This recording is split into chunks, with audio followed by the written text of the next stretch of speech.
Често прибирайки се вечер от работа по тъмно или разхождайки кучето сутрин, имаме притесненията за срещи с индивиди, които не ни мислят доброто, било то с улични кучета, които плашат нашето.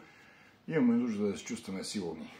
За целта най-добрият ви приятел е лютивия спрей. И е изпито пепърджета, стоп атак перфекта или фефаркона балистол. Всеки един от тях е перфектен вариант за вашата защита. Някои от спрейовете и в 40 и 50 мл имат защитно капаче, за да не пръснете случайно в джоба.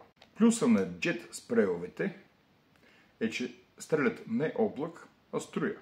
На разстояние от 2 метра абсолютно спокойно може да попадне в очите на нападателя или на агресивно животно, което за вас осигурява достатъчно време да се махнете оттам.